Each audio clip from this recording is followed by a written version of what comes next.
The mansion stood on a hill overlooking the city, shining with glass walls, marble floors, and chandeliers worth more than some families' houses. Inside this place lived a young girl, the only daughter of a billionaire who controlled companies across the globe. From the outside, her life seemed perfect. She had clothes from the best designers, tutors who traveled from far countries to teach her, and a father who tried to give her everything money could buy. But in truth, her life was not as bright as the sparkling lights in her father's mansion. For weeks, she had pushed away her food. At first, the family thought it was just a phase. Perhaps she was stressed with studies, or maybe she wanted to lose a little weight like many young girls her age. But as the days turned into weeks, concern grew heavier. She touched nothing on her plate. Even the simplest bread remained untouched. Glasses of fresh juice sat beside her bed until they went sour.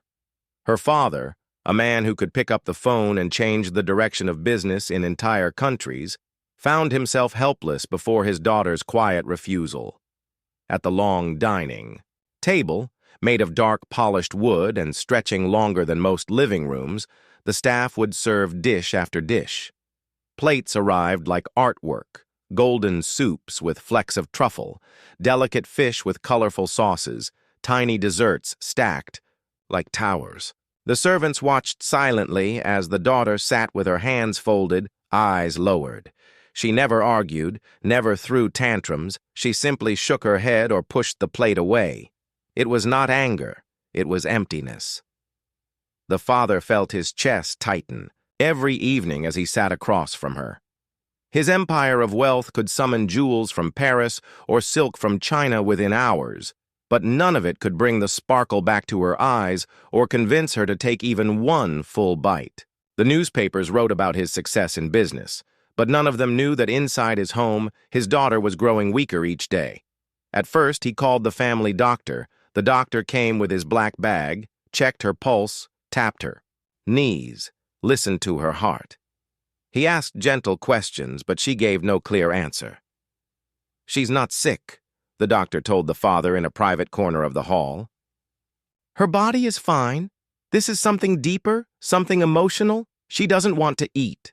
The father pressed his lips together. "Then we must make her want to eat," he said. And so began the parade of chefs. He called his connections. Men and women with white hats tall as towers, chefs who cooked for presidents, for kings, for stars of the screen. One by one, they flew into the mansion, carrying spices, knives, and confidence.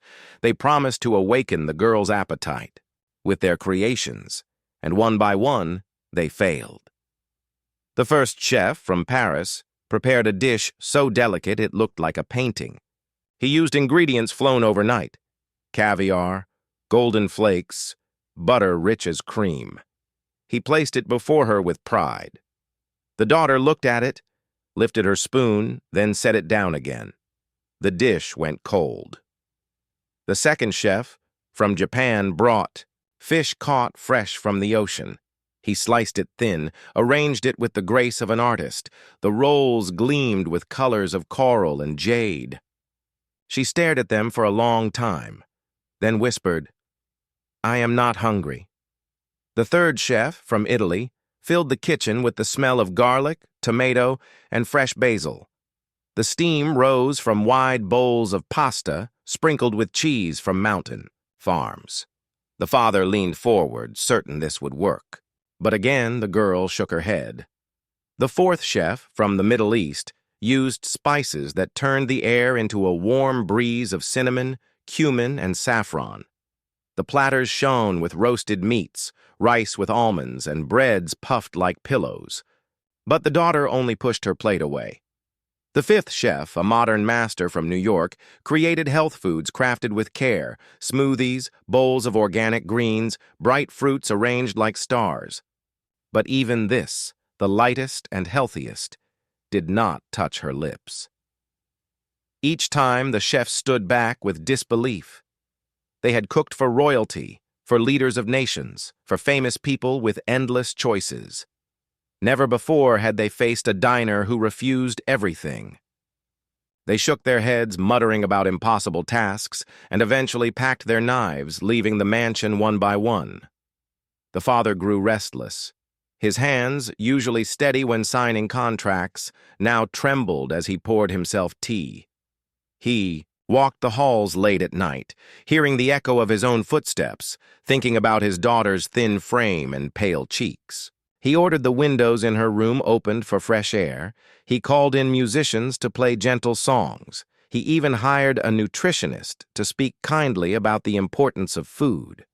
But nothing worked.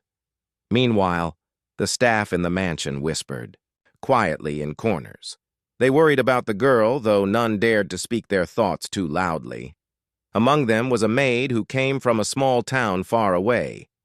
Her skin was dark, her hands calloused from years of work, but her eyes were gentle. She had seen sickness before, had taken care of her younger brothers when they were ill. Every day she carried fresh linens to the daughter's room, dusted the furniture, and watched silently as plates of untouched food were carried back to the kitchen. The maid noticed things others did not. She saw how the daughter's eyes lingered on the simple bread a gardener ate during his break. She saw how she turned her head when the smell of plain stew drifted from the servants' quarters. She noticed the girl watching not the grand meals, but the humble food of ordinary people. The father did not see these small moments. His mind was too busy, his heart too heavy. All he saw was failure stacked upon failure. To him, the world was a problem to be solved with money, but now money had no answer. As the days passed, the daughter grew thinner. She moved more slowly, her steps soft, her face pale as paper. Servants whispered that if something did not change soon, the girl would not last. The father grew more desperate, his voice sharper with staff, his patience shorter. But still, every night the same scene. Returned, a long table with dishes untouched, a father watching in silence, and a daughter staring at her plate like it was made of stone. In those quiet evenings, the house felt colder than the marble floors beneath their feet. The lights sparkled, the chandeliers shone, but the mansion carried an emptiness. Wealth filled the rooms, yet something human was missing. Morning light washed the kitchen in a soft glow, but the mood inside was tense. The father had arranged for the first chef to take over the house like a small kingdom. Short, sharp commands filled the air as assistants unpacked cases of rare ingredients. Boxes stamped with stickers from airports around the world were opened like treasure chests. The chef from Paris, famous for sauces richer than velvet, stood with perfect posture and the calm pride of someone who had never failed. He believed taste could heal. He believed beauty could persuade. He believed this would be simple. He asked the staff for details. What time did the daughter feel most awake? What scents bothered her? Had she ever enjoyed butter, cream, or chocolate? The head butler answered what he could, and the chef listened with focused eyes. He said very little, only nodded, then set to work. Pans sizzled with quiet music. He tested salts with his fingertip, held spoons up to the light to check shine. He created a gentle broth that smelled like comfort on winter evenings. It was delicate and warm, with small pearls of pasta and a whisper of herbs. He himself carried the gold-trimmed bowl to the dining table. The daughter sat straight-backed, hands folded. He told her a small story about a boy who recovered his strength with this very soup. The story was kind, not pushy. She lifted the spoon, brought it to her lips, then lowered it again. The chef waited. She breathed in the steam, then placed the spoon on the saucer. Her eyes were calm, almost sorry. The chef nodded, respectful, and left without another word. He tried again with a soft omelet, folded like a pillow, filled with tiny mushrooms and mild cheese. He tried tiny cakes with bright fruit on top, each no bigger than a coin. He tried warmth and sweetness and balance and grace. Every time, the daughter looked, listened, and set the fork down. The chef did not argue. He spoke to the father quietly that evening and said, "It is not a question of taste." Then he bowed and went to bed with a heavy heart. On the second day, the chef from Japan arrived just as the first left. He was gentle with careful hands and eyes that noticed everything. He treated the kitchen like a garden, clean, simple, and peaceful. He washed rice with slow circles, letting the water run clear. He chose fish like jewels, thin as lace, and placed them with long, smooth chopsticks. He prepared a soup with miso, as soft as a whisper, with tofu cubes that floated like clouds. He asked to serve the meal in a quiet room, not the grand dining hall. The father agreed. They set a small table near a window where breezes carried the scent of flowers. The daughter entered, and for a moment, her face softened at the calmness of the setting. The chef bowed from the waist, then set down a tray, a tiny bowl of soup, a small dish of rice, a slice of fish that looked like a pink sunrise. He said nothing else. The daughter lifted the bowl and studied the steam. She tried to sip, but her lips stopped. She closed her eyes. A long minute passed. She placed the bowl down, opened her eyes again, and whispered, "Thank you." The chef understood the depth of that thank you. He tried 3 more times that day: plain rice, a sweet egg omelet, and even a simple bowl of noodles in gentle broth. The answer did not change. By the 3rd day, the chef from Italy lit the kitchen with laughter and big motions. He sang as he stirred. He pressed dough with his palms, turned it, folded it, let it rest, then pressed it again. He simmered tomato sauce for hours, counting stories instead of minutes. He invited the staff to taste. The kitchen woke up under his energy. Even the father, standing at the door, felt the warmth and wanted to believe. He decided to fill the dining room with the smell of bread. Late afternoon, the chef walked in with a tray of small rolls, their crusts barely golden, soft as clouds inside. He set down a bowl of olive oil, green and pure, with a sprinkle of salt. No show, no performance, just bread, oil, and kindness. The daughter lifted a roll and broke it. Steam rose like a breath on a cold morning. She touched the soft inside with her fingers, then put it back on the plate. She sat still, a statue of sorrow. The father's hope fell like a brick through water. That night, the Italian chef did not sing. He made a risotto that shone like pearls, added cheese in tiny handfuls, stirred with patience until it reached a soft wave. He brought it himself, spooned a small portion, and held the spoon out in, an open, patient hand. The daughter looked at the spoon, then at his kind face. She lowered her gaze and shook her head, only once, very softly. He nodded, placed the spoon back, and covered the bowl to keep it warm, even though he knew it would not be eaten. In the hall, he pressed his hands to his face. The staff watched from the shadows, unsure if they should offer comfort. On the 4th day, the kitchen turned rich and golden with spices. The chef from the Middle East arrived with a calm voice and a wise smile. He carried tiny jars filled with cumin, coriander, cinnamon, cardamom, and saffron, the color of sunlight. He warmed butter with garlic and stirred rice until every grain shone. He roasted vegetables until they grew sweet, squeezed lemons that smelled like clean mornings, toasted almonds until the whole room felt like home. He served the daughter with gentle ceremony. First a small cup of mint tea, then a spoon of rice with saffron, just enough to taste. The aromas wrapped around the room like a warm blanket. Even the daughter's face changed a little. She closed her eyes and let the smell settle in her memory, as if it reminded her of something safe long ago. The father leaned forward. The chef waited. The daughter opened her eyes and placed her hands on her lap. She looked sorry again. She shook her head. This chef did not give up easily. He tried little bites throughout the day, a small piece of soft chicken with lemon, a spoon of hummus with warm bread, a tiny date stuffed with a single almond. The daughter lifted each to her lips, paused, and put it down. After the last try, the chef touched his heart with his hand and said softly to the father, "She is not refusing food. She is asking for something else." On the 5th day came the chef from New York, famous for health bowls and modern tricks.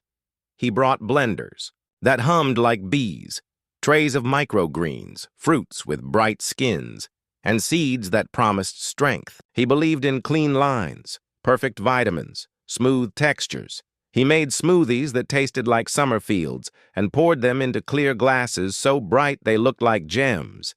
He prepared grain bowls with simple toppings, soft enough for weak appetites, strong enough to rebuild the body. He changed locations from room to room, hoping the daughter would find one space where her mind could rest. Once on the terrace with city lights below like a sea of stars. Once in the library with a quiet clock and leather chairs. Once in her own room where he dimmed the lights and asked the staff to whisper. The daughter put her hands around the smoothie, glass, just to feel its cool touch, then set it down. She played with the spoon in the grain bowl like it was a small toy, then returned it to the napkin. The father tried speaking directly during this last attempt. He was not a harsh man with his child. He was gentle, careful with his words. He sat across from her and said, "I am afraid, my dear. Tell me what I can do." She lifted her eyes to him. For the first time in many days, he saw a tiny shine there, like a signal far across a dark sea. She opened her mouth as if to speak. Then, as if a curtain fell again, she closed it and looked down. The father did not push. He cleared his throat, looked at his hands, and said nothing more. By the end of that 5th day, the house felt different. It wasn't just failure now, it was confusion.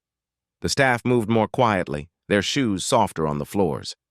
The head butler adjusted the flowers twice each morning, not because they needed it, but because he did not know what else to do.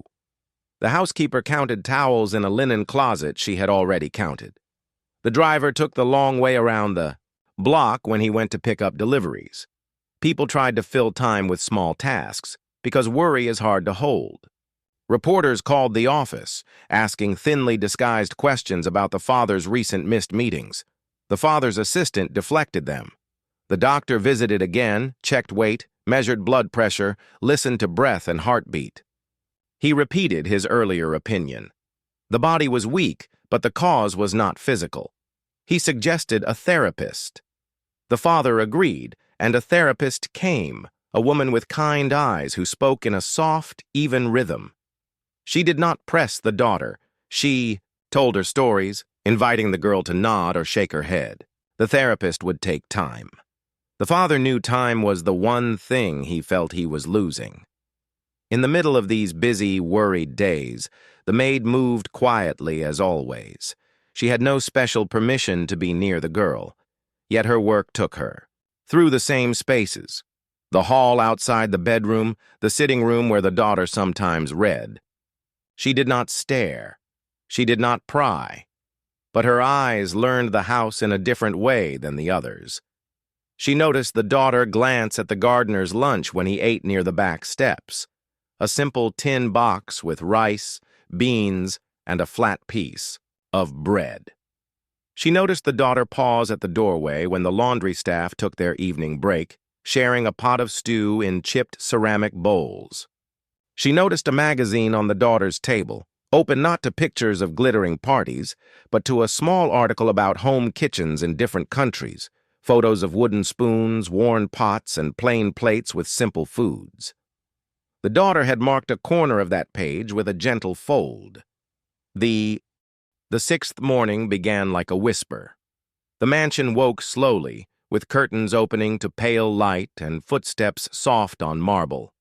The father left early calls unanswered and sat with a cup of tea he did not drink. The house felt careful, as if any loud sound might break something fragile. In that careful hush, the maid moved with steady purpose. Her name was Ruth. Most days she was invisible by design, present but not seen, helpful but not noticed. Today, she watched a little more closely. Ruth had grown up far from skyscrapers and glass walls. Her grandmother had cooked on a stove that clicked and hissed and sometimes needed a gentle tap to behave. That kitchen smelled like real life. Onions softening, cornmeal blooming in warm milk, greens settling into a slow simmer.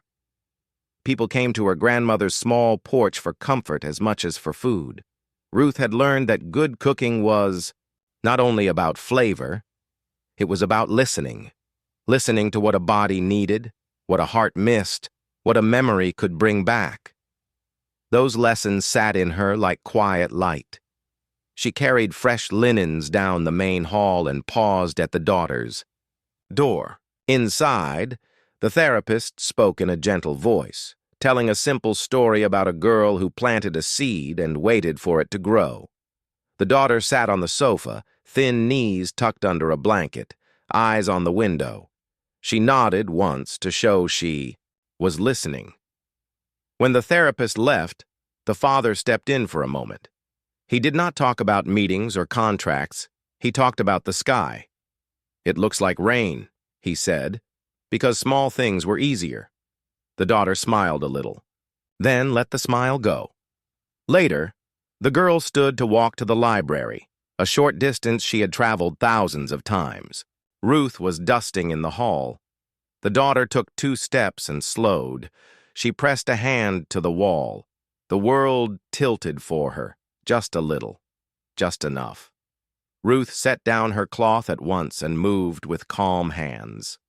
"May I?" she asked softly, offering an arm. The girl nodded. They stood still for a few breaths until the hallway steadied. The father appeared quickly, worry sharp in his face, but his voice careful and kind.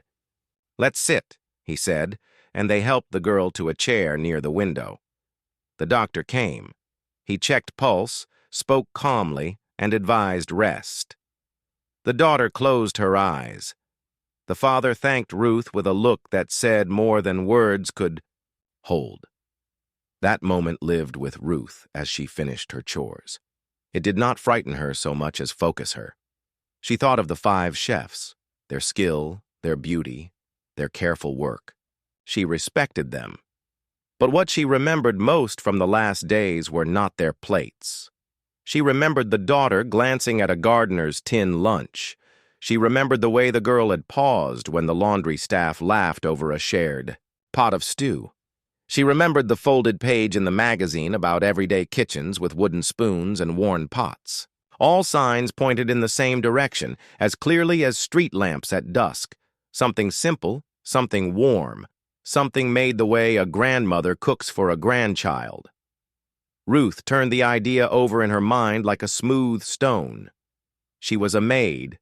Her job was not to decide menus or offer opinions about food, but her grandmother's lessons kept rising like a quiet song. When a person is hurting, speak softly. When a person is weak, offer small, steady comfort. When a person is lonely, cook like you are sitting beside them. She dried her hands and went to find the head butler. He stood in the pantry checking inventory, pencil behind his ear. "Sir," Ruth said in her even voice, "may I use the staff kitchen this afternoon? I'd like to make a pot of something for the evening break." The butler knew Ruth's work was always neat, her requests rare. He glanced at the schedule. No chefs in residence, no events planned, no one using the back kitchen. "Go ahead," he said. "Keep it simple, and let me know if you need anything brought in." "Thank you," Ruth said. "I have what I need." She did not order specialty items. She opened the pantry and chose ordinary things: onions, carrots, celery, a small sack of cornmeal, a bottle of oil, a jar of flour. In the cooler, she found a few chicken bones and a parcel of dark leafy greens, washed and waiting. From the herb shelf, she took thyme and a bay leaf. She held each item in her hands for a second, as if saying hello. Simple things, yes, but simple things are the ones that remember how to heal. The staff kitchen was smaller than the grand kitchen, but it held a kind of peace the other room did not. It had a table with a scar where someone once set down a too-hot pan. It had a window that looked out to the back path where the gardener kept a little patch of mint. Ruth opened the window, rolled up her sleeves, and began. She rinsed the chicken, bones, and set them to brown in a pot with a whisper of oil. The faint hiss rose like a quiet greeting. She added chopped onion, a little carrot, some celery, and let the vegetables soften until the kitchen smelled like home. She poured in water, added the thyme and bay leaf, and lowered the heat so the pot barely trembled. The sound of a gentle simmer is like a heartbeat you can hear if you lean close enough. She leaned close. It felt right. While the broth grew richer, Ruth started on cornbread. She sifted cornmeal with a little flour, a pinch of salt, a spoon of sugar, nothing fancy. In another bowl, she whisked milk and egg and a small splash of oil. She remembered her grandmother tapping the edge of the bowl and saying, "Don't stir it to death. Just enough to bring it together." She combined wet and dry with a few respectful strokes, poured the batter into a warm pan, and slid it into the oven. The smell rose slowly, sweet and honest, drifting like a memory into the hallway. Next came the greens. She washed them again, even though they were already clean, an old habit. She trimmed the stems, rolled the leaves, and cut them into ribbons. In a second pot, she warmed a bit of oil, softened some onion and a clove of garlic, then laid the greens in like a blanket. They softened into a deep green sigh. She added a ladle of the growing broth, a pinch of salt, and a thought of pepper. Nothing harsh. This was not food for impressing. It was food for holding someone's hand without touching it. The broth's steam brushed her face when she lifted the lid. She skimmed with care.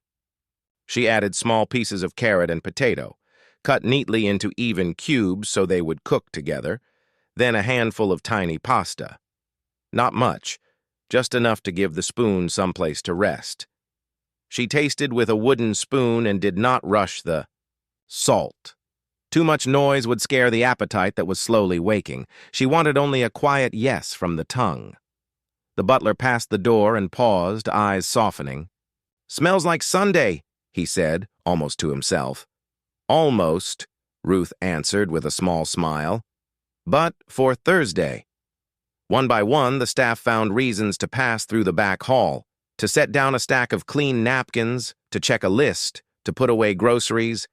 Each person smiled at the air as if the smell itself was a kindness. The housekeeper leaned in. "What are you making?" she asked. "Broth and bread," Ruth said. "And greens. For us, for whoever needs it." The cornbread rose, like a small golden sun. Ruth turned it out onto a clean cloth and let it breathe. The greens went tender and deep. The broth turned clear and kind. As everything neared ready, she felt a strong certainty, like the way you know it will rain by the feel of the air before the first drop falls. She cut a small square of bread, wrapped it in a clean napkin to keep it warm, and ladled a modest bowl of soup.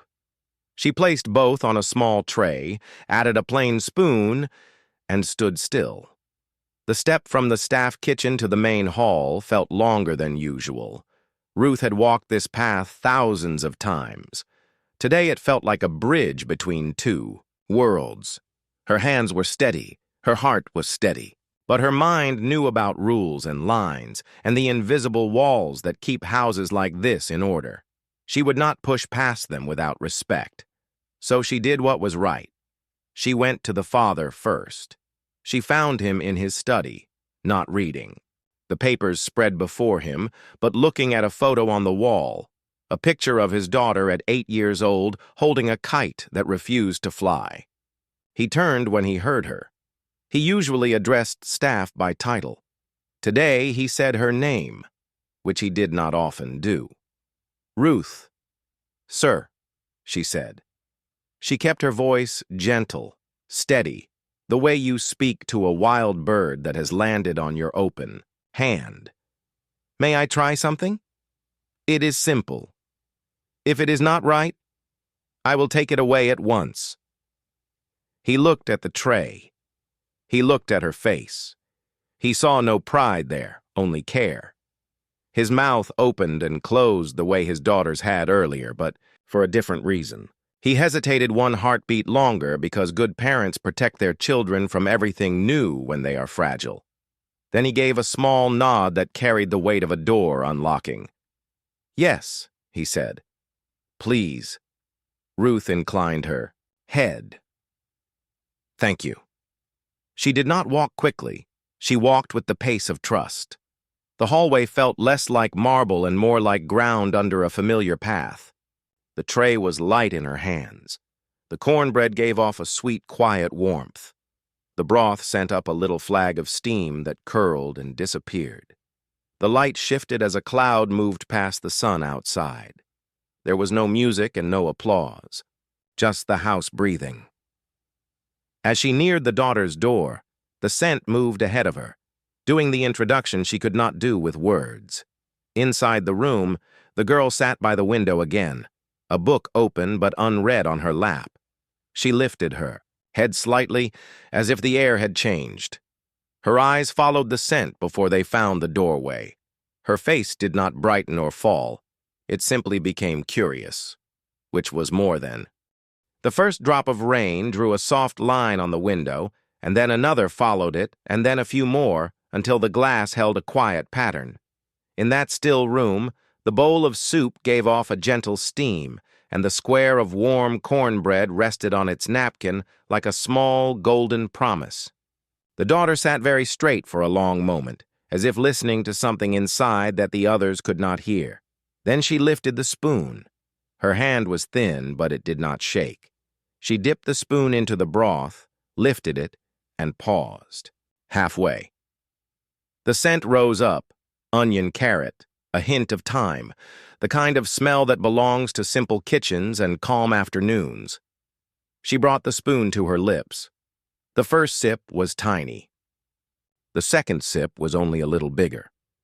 The taste met her tongue and asked for nothing. It did not perform. It did not demand. It simply warmed. She took a breath and felt it travel a little farther down than usual, as if her chest had been too tight and now opened a small door. She dipped the spoon again. Another sip.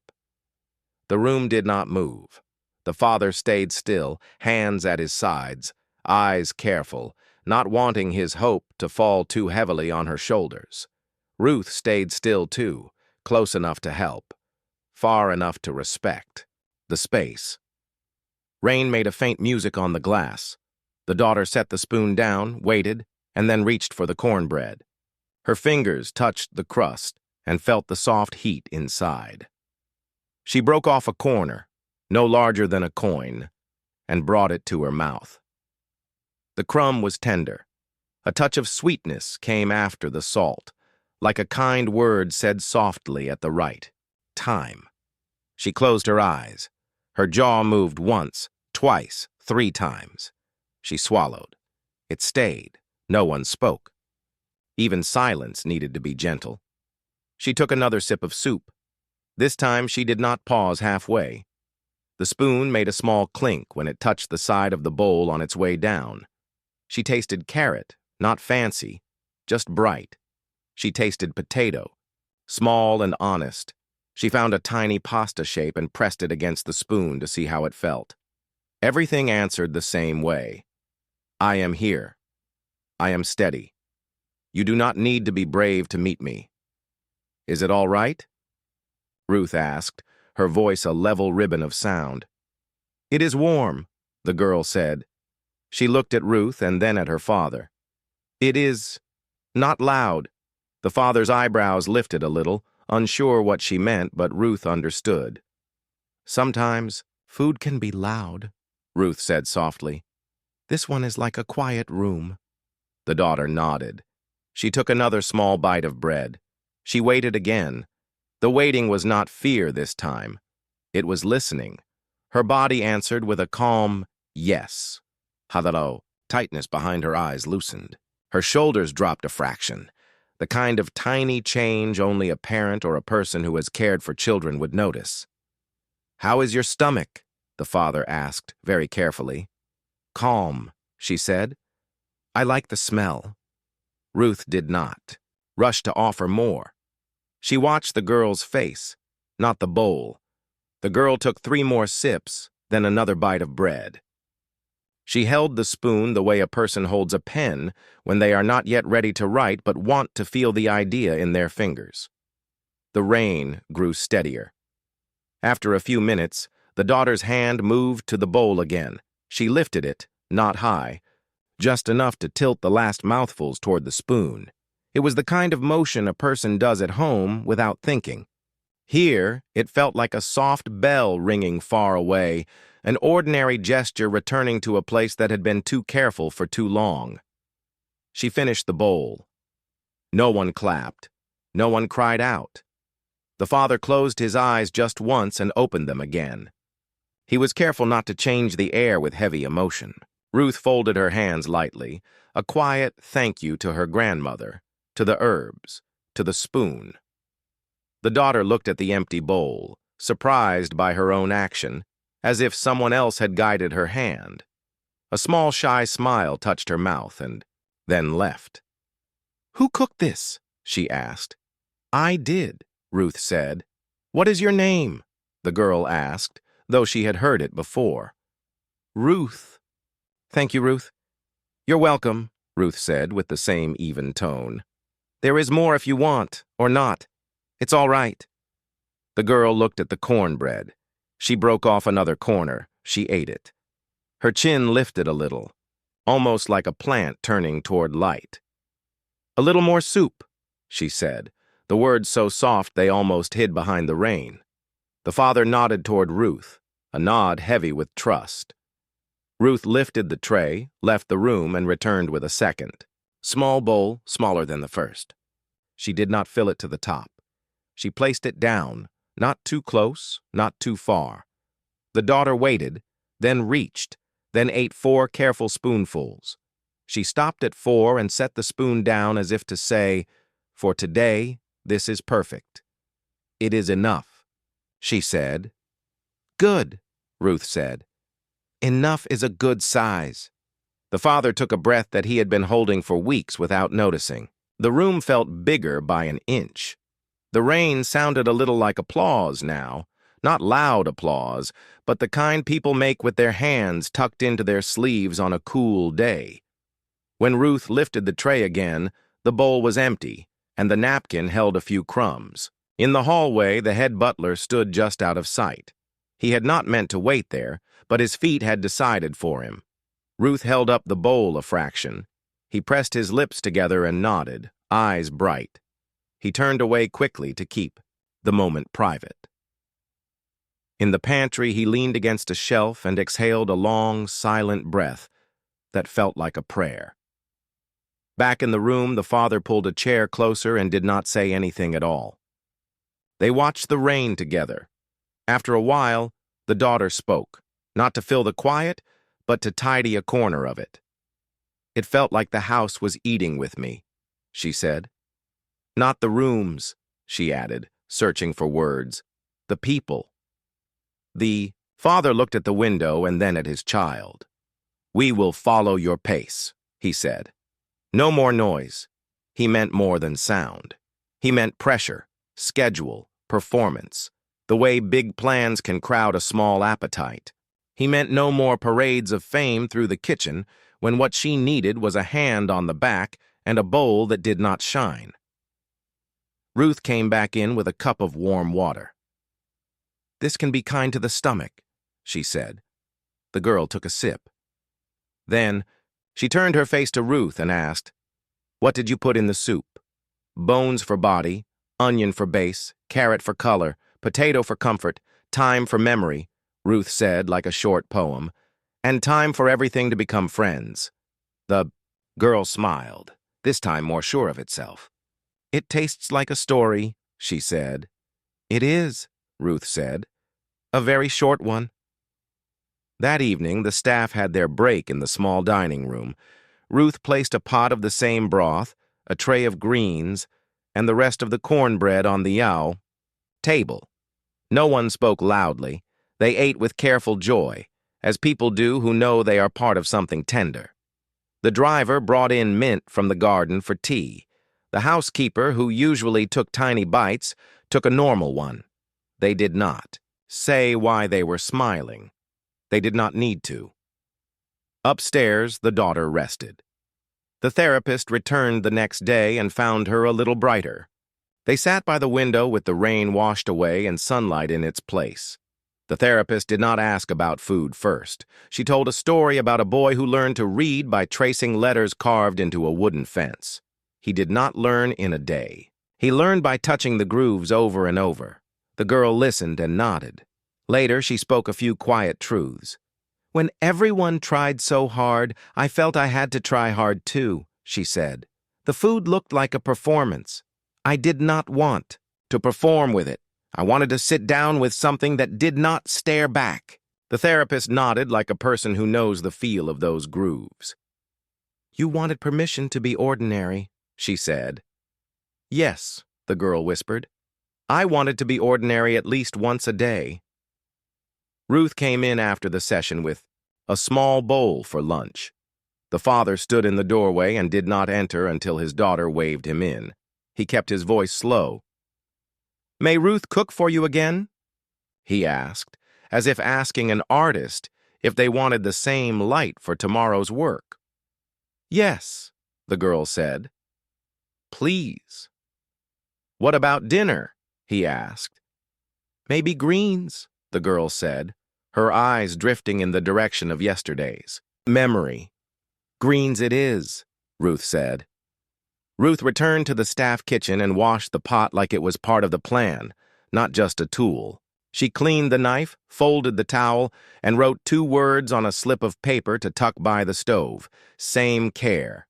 It was not a recipe note. It was a reminder of how to stand and how to stir. The father went to his study and made a few calls. He thanked the chefs, not with empty words, but with honest ones. He told them their grace mattered, that their efforts were not wasted, that sometimes the right door opens because many hands have knocked first. He did not share details. He protected his child's privacy with the same care Ruth gave the pot. At dinner, the greens were gentle and deep, with a little lemon to brighten them. There was a second small piece of cornbread, not because a rule said it should be there, but because kindness often comes in pairs. The daughter ate slowly. 5 small bites of greens, 2 bites of bread. Enough. Her face looked less pale. The shadow under her eyes began to lift, not by magic, but by steady warmth. When bedtime came, the father stood by her door. "Do you want the window open a little?" he asked. "Yes," she said. "It smells like the night is clean." He opened it a crack.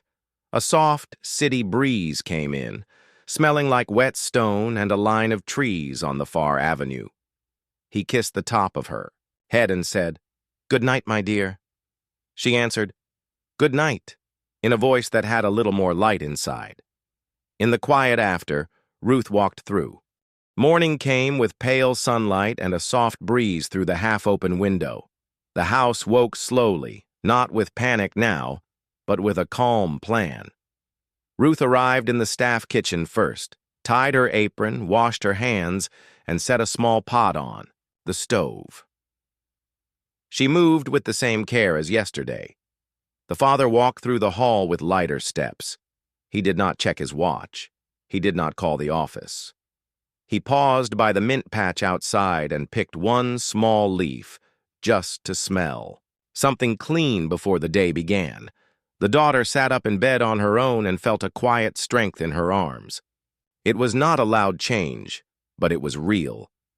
She brushed her hair, chose a soft sweater, and walked to the window without needing to hold the wall. When the butler came to ask if she would like to sit by the small table near the lamp, she nodded. He set the table with care, a simple cloth, a water glass, and a spoon that did not glare. Ruth brought a small bowl of broth and a slice of cornbread a little larger than yesterday's. The smell rose first. The daughter smiled before the bowl even touched the table. She ate 5 steady spoonfuls and then stopped. She waited. Her stomach felt calm again, like a lake without wind. She ate 2 more spoonfuls, then a bite of bread. She stopped while still feeling good. Ruth smiled and said, "Perfect." The father stood in the doorway and did not interrupt the rhythm. He learned to let the pace belong to his child. The therapist came later with the same gentle voice and soft rhythm. They sat near the window. The daughter spoke a little more than before. She did not explain everything. She did not need to. She said that food felt like a stage for a long time, not a table. She said she felt watched, measured, discussed. She said the parade of chefs made the room too bright. She wanted shade. She wanted permission to be quiet without feeling that she had failed someone. The therapist nodded and said, "You're allowed to be ordinary and safe." The words landed like a blanket across cold shoulders. At lunchtime, Ruth prepared a small bowl of greens and a spoon of soft rice. The daughter ate a few careful bites. She asked what the greens were called. Ruth told her their name. She picked up one leaf with her fingers and smiled at its deep color. "It is strong," she said. "But gentle," Ruth answered. The father wrote down the names of what his daughter liked in a small notebook, not to control it, but to remember and to respect it. The doctor returned in the afternoon. He checked pulse, temperature, and breath. He smiled in a real way, not a polite one. "You are gaining a little ground," he said. "Slow and steady is the best kind." The daughter nodded. The father let out a breath like a door opening to fresh air. The next day, the pattern continued. Small bowls, warm water, a short walk in the hallway with Ruth nearby but not holding her arm. The daughter stood at the window and watched the gardener cut herbs with gentle hands. She asked the butler if she could go to the back path for 5 minutes. He said yes and made sure the way was clear of crowds and noise. The daughter stepped outside in a sweater and felt the sun on her face. The gardener smiled and offered her a sprig of mint. "Crush it with your fingers," he said. "Smell first, taste later." She did. The scent came up like morning itself. It made her eyes soft with a simple joy. Ruth began to invite the daughter into the staff kitchen for 1 minute at a time, always with permission. "Just to smell," she would say. "Not to work." The daughter stood near the door and watched the onions soften in the pan. She learned the sound of a quiet simmer. She learned that the pot tells you things if you listen. She learned how a spoon can move like a small boat in a safe harbor. These minutes were not lessons, and yet they taught her something. The kitchen could be a calm place, not a theater. By the end of the week, the daughter could finish a small bowl and half a piece of cornbread at one meal. She did not rush to double the portions. She trusted the steady path. The therapist praised this wisdom. "Your body is your friend," she said. "You are learning to hear it again." The father made changes that mattered. He shortened his meetings. He said no to any event that pulled him away from evenings at home.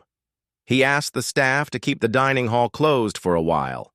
He made a new habit of sitting in a simple chair by his daughter's window for a few minutes every day, saying small things about the sky and the garden, asking nothing, measuring nothing. The house reflected his new pace. Footsteps grew quieter. Doors closed gently. People spoke with soft voices that did not fill the rooms too much. He also called each chef to thank them again. He did not hide the truth, but he kept it respectful and brief. He told them that something simple had helped his daughter move forward. He did not give details. He said their kindness mattered. One chef sent a handwritten note in reply. It said, "Sometimes the hardest thing is to make room for quiet. I am glad the room was found." Another sent a recipe for a humble vegetable soup with a line at the bottom. "Food is a letter. May your letters keep reaching her." On the 8th day, the daughter asked if she could help Ruth crumble the cornbread. Ruth washed her hands, set a clean bowl on the counter, and said, "Only if you want to." The daughter crumbled the bread with gentle fingers, laughing once when a piece popped out and landed near the spoon. She looked younger when she laughed, as if time had stepped back for a second. The father heard the sound from the hall and stopped walking just to listen. Ruth's respect never wavered. She did not make the daughter a project. She did not speak for her. She walked beside her in food and in silence. The daughter's trust grew because Ruth asked nothing from it. In the evenings, Ruth wrote small notes on slips of paper and kept them by the stove. Quiet heat, soft edges, steady salt, same care. They were like prayer lines that held the kitchen in good shape. The daughter began to eat one shared meal a week with the staff in the small dining room. The father asked if this was something she wanted. She said yes. The first time, they sat, gently together, speaking about simple things. The mint patch, the weather, a new kitten the driver had rescued, a book the housekeeper liked from the library's side shelf. No one watched her plate. No one timed her. The food was common and kind. Halfway through, the daughter looked around and said, "I feel less alone here." The butler raised his glass of water and said, "To small tables." Everyone lifted, theirs in quiet agreement. The doctor's next visit brought good news. The daughter had gained a little weight. Her blood pressure and pulse were steadier. The circles under her eyes were lighter.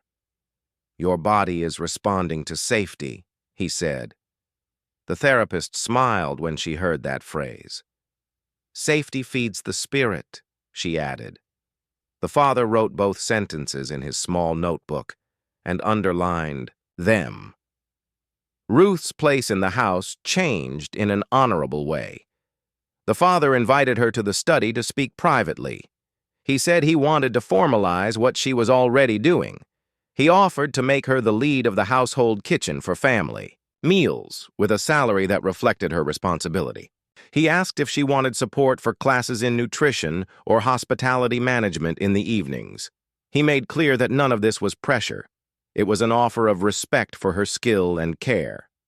Ruth listened and took a day to think, as wise people do. The next morning, she accepted with a calm smile.